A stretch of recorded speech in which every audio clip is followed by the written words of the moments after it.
Then we're going to talk about referral passivity and its discovery and re-engagement. So referral passivity. Word of mouth referral methods can be generally dissected into either proactive people or passive people. So these two cohorts consist of proactive, basically people who are actively seeking out to maximize the amount of referral rewards. So people who got a list of contacts, they're going to run through all of them to try to get as much rewards as possible by trying to get everybody to sign up. Sometimes it might be spammy or they'll be pushy. But generally, all the people who intrinsically want those rewards more than they actually want to recommend the product fit in this category. And then you got the passive cohort. So these people are basically aware of your product but are not actively trying to refer people, either due to lack of awareness of your product or lack of awareness of your referral program. They don't know it even exists, or they lack the initiative to do so. They don't care as much, or they don't have the time to do so, or they lack of attractive incentive, which means that your reward is just not good enough. It's not worth their time or other reasons. And then lack of referee to product fit. And what this is just, for example, if anything I send to my grandmother who doesn't even use electronics, it's going to be a waste, right? So you're going to have to, the referrals you send to, those people have to actually be able to use your product. So if you have an effective referral program, it basically needs to convert this whole passive cohort and make them proactive, get them going. And then you do this by raising the awareness of your referral program, or increase your incentive attractiveness so that people are more likely to do so. And then you gotta break apathy inertia, like those people who don't care or who are just not feeling it. You have to get them moving. You have to get them kickstart the referral momentum. And then finally, you need to have consistent message on your brand value, right? The product you say it has a product, it has a brand, it has a values, and it has a consistent message. But when people do referrals, they're not gonna say the exact words you post on your front page or your home page or your sign up page. They're going to say whatever they perceive of your referral programs. So if you're going to obviously you cannot just tell them to say the exact things you want them to say. All you can do is try to influence them the best way you can. And raising awareness is often done with on-site notifications, or you put it in your email newsletters or your weekly email recurring campaigns. But in the case of these emails, this leaves the possibility of your key message of raising awareness of your program to have to go through what I call gauntlet of attention distractors in order to be read. Anyone with a busy email inbox can understand there is just too many things that requires attention, and a product's referral program is not going to catch people's eyes as easily. And then the referral program has the problem of getting discovered. Generally, referral programs are not embedded into the product, as you can see in most retail and e-commerce. They have a referral program, yes, it is often not discovered by the user, but it absolutely needs to be, or else its effectiveness is rendered useless. If you have a referral program, generally you want to advertise it to your user base so that they become aware of it, which means that there is a possibility that a percentage of your user base may not have been reached at all, which is a problem because it's limiting your growth potential. And finally, re-engage, right? Even if you make them aware of your program, referral program, in order to be an effective referral program, you would need to constantly remind people of its existence. As long as there is still contact yet to be invited, there is still opportunity left on the table for growth. And you don't want to leave your growth, potential growth, new users off the table, right? And this can be solved by doing push notification or email reminders. And again, you have to compete for attention, but you also have to be extremely careful to not become spam. That is a big problem. If you become a spam, it'll hurt you a lot.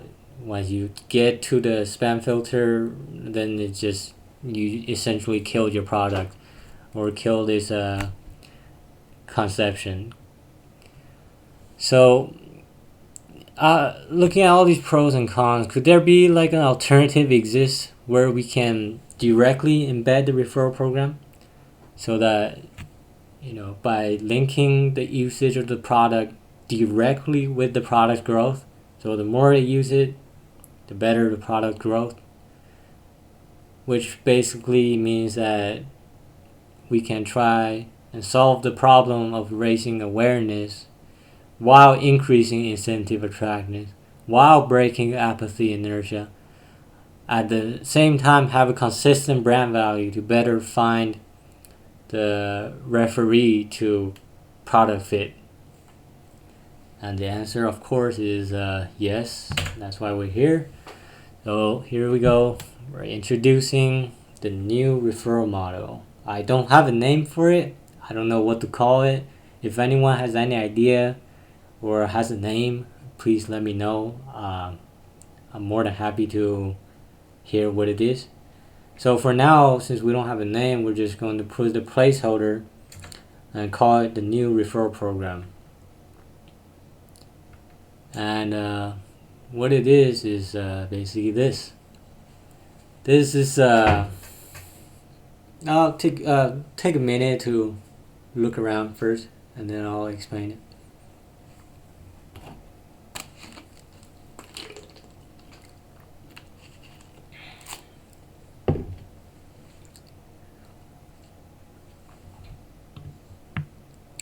So this is the dashboard, evidently, of your product. Let's say you have a product, you sign in, you do a homepage, whatever. This is going to be one of the key links on your homepage that is going to be extremely visible, and it'll take you to basically, this is like your referral dashboard. Consists of all the information you're going to need for your referral. So let's break down these each of the section of this graph, and then we'll take a look. So first thing we have on the top left, we got the average usage of the product, how much you're using daily, weekly, or whatever time period you decide. And then you have the referral statistics, and then afterwards you got the available credit, and finally the reimbursed anchor. I'll explain what those are later. And then in the center you have the usage chart of all the product usage in certain units that you predetermine. And then there's going to be a highlighted section of optimal credit usage.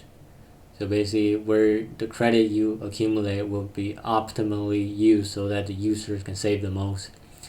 And on the bottom left there's the activity feed of all your referral activities, and finally the referral history table. And it'll serve as an onboarding experience center, and also a history and then explanation of what these referrals are, to better help the users understand this program, this new model as well. So going back to the graph, this is basically what it looks like. And then let's talk about the key features.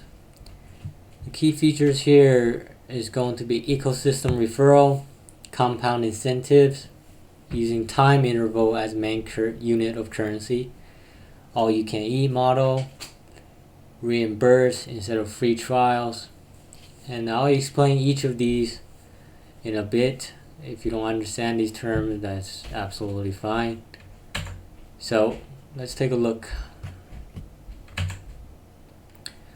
So you see the highlighted section. You got referrals and ecosystem referrals.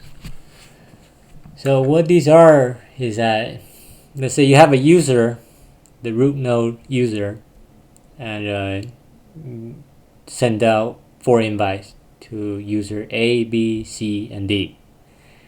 So, and then C happens to like your product after seeing the invite, whereas A, B, and D just plain out, they fizzled out. They did not like either your product or other reasons. So C becomes a paid user. And in the referral programs, user single-sided would make user grab a reward, but double-sided will give both user and the paid user C rewards like this. Each one get a +1 N, where N is the unit of currency rewarded to the most adjacent referral. And most adjacent means like the direct connection between, like, for example, user to paid user C. So what ecosystem referrals and compound incentives are is, let's say your user C sends 2 more, after he converted, he likes your product, and he sends 2 invites to his friends F and G. And after both F and G took a look at your product, G converted, and he became a paid. So this is where ecosystem referral differentiates. Normally, you would have C and D each get +1 N because that's double-sided referrals, right? But now, the root node user and G, they both have +0.5 N reward as well. So this is what compounding means, that it's the last user G, not only they get it from C, they also get it from the chain from user to C, so they get that benefit as well. So the payout when user refers to C, then the original user node gets 1 N, and then the referral C gets 1 N as well. Once C refers F, then user gets 0.5 N because that's the compound incentive, and user C gets another N, and user F gets 1 N and the 0.5 N, and then you can see the sum added up. So this is the payout formula for a chain. As you can see, this is like a chain. If you look at the user to the 2 red nodes, this is a direct chain going on. We disregard the blue nodes because they weren't converted, and it becomes a chain, even though it's a tree structure. And it's very important that you guys see that this is a tree structure. I don't know if people know the programming data structure, but it's based off trees, and there's a lot of terms I'm going to say that are going to be basically for the tree data structure, like depth. Like you see A, B, C, D are on depth number 1. User is on depth level 0. Basically, it's basically like each level, but the term is going to be depth, and this will come into importance later. So the total payout for a chain of invites from, let's say, user to these 2 nodes, C and G, is going to be 2 times the sigma of 1/2 to the power of D. And D is the depth of the chain in the referral tree at each level, whereas M in the formula is the maximum number of depth of the chain. And we multiply by 2 in the front because it's double-sided reward. And you can see it's a 3 level of depth, right? That's the maximum depth. And then for each level you go down, you're going to add